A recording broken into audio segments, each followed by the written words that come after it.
कल सुबह हमने कोशिश की कि यहाँ हम ज्वाइन करें कोर्ट को, लेकिन जज साहब छुट्टी पे थे, तो आज हम फिर आए हैं और हमने अपनी वो एप्लीकेशन दे दी है और ज्वाइन कर लिया है। मैं आपको ये याद कराना चाहता हूँ कि 4 साल मेरे पास पासपोर्ट नहीं था। इमरान खान की जब हुकूमत आई तो पहले कामों में से उन्होंने सबसे पहले मेरा पासपोर्ट कैंसिल करवाया।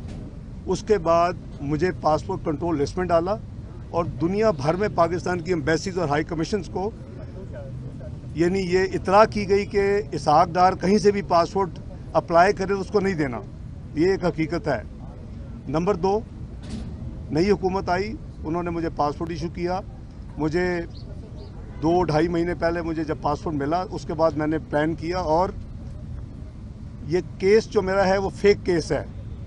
मेरा केस बेसिकली बुनियादी ये है कि मैंने 20 साल पाकिस्तान में टैक्स रिटर्न नहीं फाइल की, 1981 to 2001।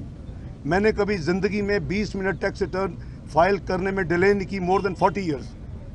तो ये अनफॉर्चुनेट है कि हमारे मुल्क में इंतकाम इस हद तक भी जा सकता है कि आपके ख़िलाफ़ ऐसी चीज़ हो सकती है, एक बदतरीन जो मुजरम है वो खुला फिर सकता है और जो बदतरीन और जो एक नेक या सही इंसान है उसको तकलीफ बर्दाश्त करनी पड़ती है, और हमारी वो मिसालें हैं। दूसरी, मैं ब्रीफली आपको ये कहूँगा कि यही केस जो है, आपको याद होगा कि इमरान खान की हुकूमत में कोई दिन ऐसा नहीं जाता था कि इनका कोई ना कोई वज़ीर या मशीर आके टीवी में बड़े बड़े बुलंद दावे करते थे कि हम इंटरपोल के ज़रिए इसहाक डार को वापस ला रहे हैं, 2 हफ्ते में ला रहे हैं, 2 महीने में। किधर है वो?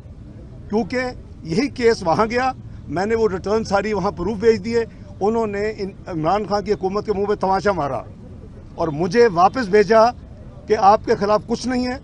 ये भी लिखा कि जितने हमारे मेंबर्स इंटरपोल के दुनिया में, हमने उनको लिखा है कि पाकिस्तान इमरान खान की हुकूमत के कहने पे जो उनके इमिग्रेशन सिस्टम में मेरे खिलाफ जो डाला गया उसको डिलीट करें और कंप्लाइंस दें। एक और आपको चीज़ बता के फिर मैं इजाज़त लूँगा। आपको याद है कि एक चैनल ने, और मैं समझता हूँ मैं लकी था, उसने यही जो खराफात थी और झूठ था, मैं हमेशा एक्सप्लेन करता हूँ, भाई मैंने कभी 20 में टैक्स रिटर्न डिले नहीं की। मैं ओवर 40 साल से ज़्यादा, यानी 2017 में भी 34 साल से ज़्यादा मैं टैक्स कंसिस्टेंट टैक्स पेयर था, कोई एक साल मिसिंग नहीं था। और ये जो लिखा 1981 to 2001, जिसमें मैं वज़ीर भी था, मैं पार्लियामेंटेरियन भी था, मैं लीडर ऑफ द अपोजिशन बाद में बना, वो पीरियड था, लेकिन मैंने कभी अल्हम्दुलिल्लाह किसी कैपेसिटी में अपनी टैक्स रिटर्न जो है वो डिले नहीं की।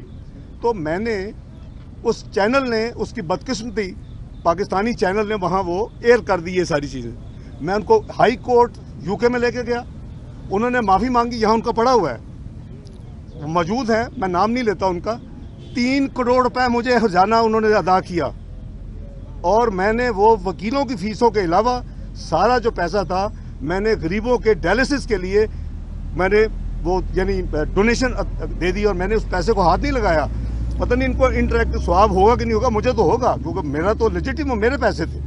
तो आपको इससे अंदाज़ा हो जाना चाहिए कि ये एक झूठा केस है, ये एक फ्रॉड केस है, ये एक फेक केस है, और जिन्होंने बनाया तो उनको शर्म आनी चाहिए, उनको कौम से माफ़ी मांगनी चाहिए। उन्होंने मेरे 5 साल ज़ाया की, जिन्होंने मेरा पासपोर्ट कैंसिल किया। बहरहाल अल्लाह को यही मंजूर था। अब आगे चलते हैं। पाकिस्तान इस वक्त बदतरीन मुआशी सूरत हाल से दोचार है और जिसकी मेन वजह जो है 4.25 साल की मिस मैनेजमेंट है पाकिस्तान में।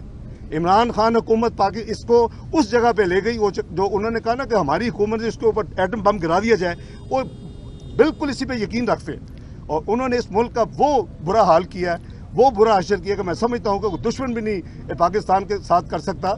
हमारे दुश्मनों को कुछ करने की ज़रूरत नहीं है। अब इंशाअल्लाह पाकिस्तान में मुस्लिम लीग नून ने मियां नवाज शरीफ की क़यादत में माजी में अल्लाह के फजल करम से 98-99 के जो मुआशी धमाके थे उसमें निकाला, और कोई पाकिस्तान में किसी चीज़ की कमी नहीं आई, किसी चीज़ की लाइन नहीं लगी। आपको याद होगा 2013 में, आपको याद होगा Pakistan macro economic unstable country declare हुआ था, और उस वक़्त ये कोशिश थी कि हम 20-30 नहीं, बहुत जल्दी हम 5-4 साल बचा लें।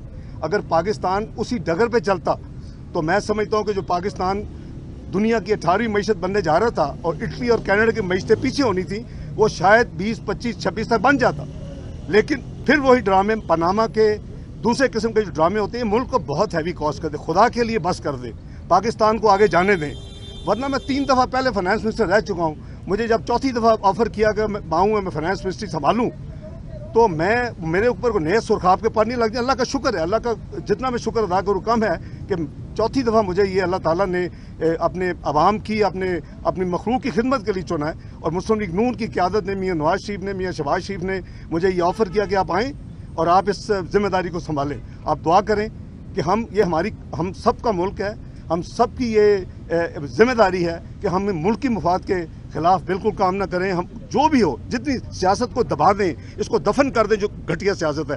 لیکن بدقسمتی سے ایک پارٹی اس وقت وہ کلٹ بنا لیا ہے, اس کے یعنی نیگیٹو سیاست کے علاوہ کچھ نہیں آتا.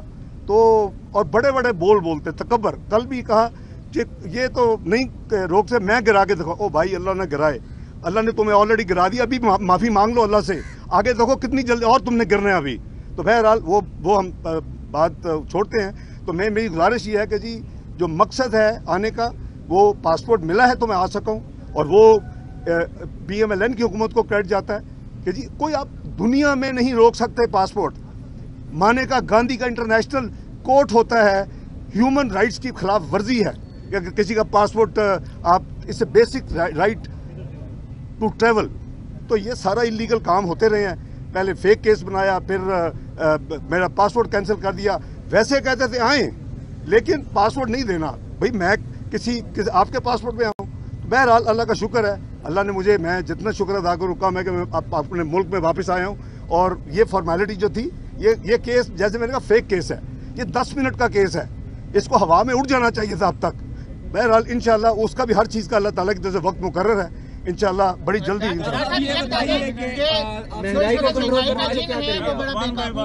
اور ڈالر بھی ہے وہ بھی بڑی اونچی پروان جا رہا ہے. کتنا ٹائم آپ سمجھ رہے ہیں کہ پاکستان کی معیشت کو دوبارہ رائٹ ٹریک کرنا؟ دیکھیں, تقریباً 4.25 سال کی جو تباہی تھی, جو معیشت کا جنازہ نکال دیا گیا, اور پھر جاتے جاتے کیا کیا آپ کے سامنے ہے کہ انٹرنیشنل معاہدے کیے ہوئے ہیں, ہم یہ کریں گے, یہ کریں گے, یہ کریں گے. سوورن معاہدے ہیں, اور کبھی کتنی بھی دشمنی ہو, آنے والی حکومت سوورن معاہدوں کو, حکومتی معاہدوں کو ڈس اون نہیں کرتی, اس پہ عمل کرتی ہے. جاتے جاتے وہ معاہدوں کو ایک طرف کیا, اپنی پولیٹیکل مائلیج لینے کے لیے اس کے خلاف کام کیا, اور عوام کو یعنی یہ بتایا کہ میں آپ کے لیے یہ کر رہا ہوں, اور خود کہا پرائیویٹلی کہ میں نے لینڈ مائنز بچھا دی ہیں, میں نے بارودی سرنگیں بچھا دی ہیں. تو یہ آپ کے سامنے ہم پوری کوشش کریں گے. ہمارا سب سے پہلے یہ کہ ہماری کرنسی وہ بالکل اس کا یہ رائٹ نہیں ہے, یہ مقام نہیں ہے جہاں یہ پہنچ چکی ہے. اور میں سمجھتا ہوں کہ اس کو اپنے جو کچھ لوگ چند جو اسپیکولیٹرز ہیں یا جس سے جو کھیل کھیلتے ہیں ان کو بند ہو جانا چاہیے. میرا خیال ہے کہ انہوں نے بند کر دیا ہے, میں ان کو مشکور ہوں, انہوں نے ڈائریکشن ٹھیک لے لی ہے. میرے سفر کرنے سے شروع ہی انہوں نے 2 دن میں اچھا پاکستان میں وہ اچھا ایک کام کیا ہے, اچھا خاصا پاکستان کے قرضوں میں اس کی وجہ سے کمی آئی ہے. انشاءاللہ ہم ایک ہماری پرائرٹی نمبر 1. دوسری ہماری پرائرٹی یہی ہے کہ ہم انفلیشن کو نیچے لائیں گے, ہم انٹرسٹ ریٹس کو نیچے لائیں گے, ہم اکانومی کو ریوائیو کریں گے. لیکن میں صرف جو زمانی دعوے ہوتے ہیں میں وہ نہیں کرنے والا. آپ ہماری ہسٹری دیکھیں PMLN کی, آپ 98 99 کی, آپ دیکھیں 2017 میں ہم نے کہاں چھوڑا تھا اس ملک کو, میاں نواز شریف نے, میں نے, اور 2018 میں ہمارے PMLN نے کہاں چھوڑا. یعنی لوسٹ ہم نے انفلیشن 4% آپ کو دی, 2% فوڈ انفلیشن دی, اس کے بعد آپ کو ہائیسٹ گروتھ دی 6.3%, آپ کو ہائیسٹ ریزرو دیے, اسٹیبل روپیہ دیا 4 سال 104 روپے 50 پیسے پہ. بھئی یہ کسی اور ملک میں ہو تو اس پارٹی کو تو لوگ یعنی ہوا میں اور سر پہ اٹھا لیتے ہیں. بس پیٹرول پرائس اب کم ہوگی زیادہ ہوگی پیٹرول پرائس؟ یہ تو جب بیٹا ابھی 2-4 دن تو دوں یار, دوسرا دن. یہ اپوزیشن کی طرف سے جو کہ اجتماع کا آپ نام لے رہے ہیں, وہ یہ کہہ رہے ہیں کہ جناب آپ کسی اسٹیبلشمنٹ کے ساتھ کسی معاہدے کی شکل میں آپ کو ادھر لایا گیا. اگر ایسا ہے تو پھر آپ کا جو اینٹی اسٹیبلشمنٹ کا بیانیہ ہے وہ کیا ختم ہو گیا؟ اور دوسرا سوال یہ ہے کہ آپ نے کہا کہ ملک کو چلنے دیا جائے, تو یہ پیغام آپ نے سیاسی جماعتوں کو دیا ہے یا کسی اور کو دیا؟ میں عرض کرتا, دیکھیں جہاں تک آپ کا بھائی پہلا سوال ہے نا, وہ نہ ہم ڈیل میں بلیو کرتے ہیں, ڈیل کرنے والے آپ کو پتہ ہے, اور نہ ہی کسی قسم کی ارینجمنٹ میں بلیو کرتے ہیں. وہ بتائیں کہ RTS کیسے بند ہوا تھا, وہ بتائیں کہ الیکشن چوری کیسے ہوا تھا, وہ بتائیں کہ الیکشن ہائی جیک کر کے کیسے لایا گیا تھا. یہ بدقسمتی ہے کہ پاکستان کے یعنی قریباً 5 سال قیمتی 5 سال ضائع ہو چکے ہیں, اور پاکستان قریباً 30 سال پیچھے جا چکا ہے. بھئی آپ آج 54th اکانومی بننے جا رہے ہیں دنیا کی, 18ویں معیشت بنتے بنتے, بجائے یہ کہ آپ G20 دنیا کی پریمیم کلب میں بیٹھتے ایز اے प्राउड पाकिस्तानी देखते उसको पाकिस्तान को। आज हम 54th इकॉनमी प्रोजेक्ट हो चुके हैं 4.25 साल की तबाही के बाद। तो दूसरी जो आप, तो इसलिए कोई डील नहीं है, हम डील में बिलीव नहीं करते और कोई जो है इस पे किसी किस्म का अरेंजमेंट नहीं है अल्हम्दुलिल्लाह। आपके सामने है कि जब पासपोर्ट ही नहीं दिया, जो कह रहे हैं डील है, उनको क्या आपने पासपोर्ट दिया था? क्या आपने पूछे उनसे कि आपने क्या पासपोर्ट कैंसिल करवाया था? उनसे पूछे कि आपने एम्बेसियों को इन्फॉर्म किया था कि हाई कमीशन लंदन ने इनको पासपोर्ट ना? भाई क्या मुनाफिकत है यार, खुदा का खौफ करें, अल्लाह से डरें, ये सियासत आनी जानी चीज़ है। दूसरा जो आपने जो दूसरा सवाल किया जी, वो दूसरा सवाल ये था कि आपने कहा कि मुल्क को चलने दो, जी, तो ये मैसेज किसको? ये मैसेज मैं इमरान खान को दे रहा हूँ, उसकी मैं पार्टी को दे रहा हूँ। जब पॉलिटिशियन इकट्ठे होते हैं, आपको याद होगा 2014 का धरना, तो जो धरना उठाया गया था, ये खादम उसने नेगोशिएट किया था, मुल्क की इंटरेस्ट में किया था, उनको वापस लाए थे। वो अपना खुदा का खौफ करें। ये नहीं है कि मैं हुकूमत में हूँ तो ठीक है, मैं हुकूमत में नहीं हूँ तो इसमें एटम बम गिरा दीजिए, उनकी स्टेटमेंट मेरी नहीं है। तो खुदा का खौफ करें, पाकिस्तान को चलने दें, इंशाल्लाह पाकिस्तान इन द फ्यूचर। हमारी कैबिनेट मीटिंग है। ये बताइए कि लास्ट आप क्वेश्चन। आगे तो मईशत बेहतरी की तरफ गामजन है। आपसे पहले जो वजीर खजाना थे, तो क्या ये उनकी नाअहली है या आपकी लीडरशिप? नहीं भाई, मेरी बात सुने। देखिए, ये एक टीम वर्क होता है। नंबर 1, 4.25 साल का गन जो है वो 6 महीने में नहीं क्लियर हो सकता। उसने मिफ्ता साहब ने अपनी पूरी कोशिश की, जो वो हिम्मत कर सकते थे अपने तजर्बे को बुनियाद पे। वो मेरे साथ, जब मैं फाइनेंस मिनिस्टर था, पहले इन्वेस्टमेंट बोर्ड में उसके हेड थे, उसके बाद प्राइवेटाइजेशन कमीशन में जब मोहम्मद जुबैर साहब गवर्नर सिंध बन गए, तो वो हमारी टीम का हिस्सा थे और हिस्सा हैं। देखिए, ज़रूरी नहीं होता कि एक ही रिस्पॉन्सिबिलिटी हो। तो उन्होंने अपनी पूरी कोशिश की है, जो कुछ वो कर सके हैं उसका ये है कि पाकिस्तान डिफ़ॉल्ट से अल्लाह के फल से दूर हो गया है और हम इसको मज़ीद बिल्ड करेंगे। तो ये एक कंसिस्टेंट एफर्ट है, इंशाल्लाह उसमें कामयाब। बहुत शुक्रिया।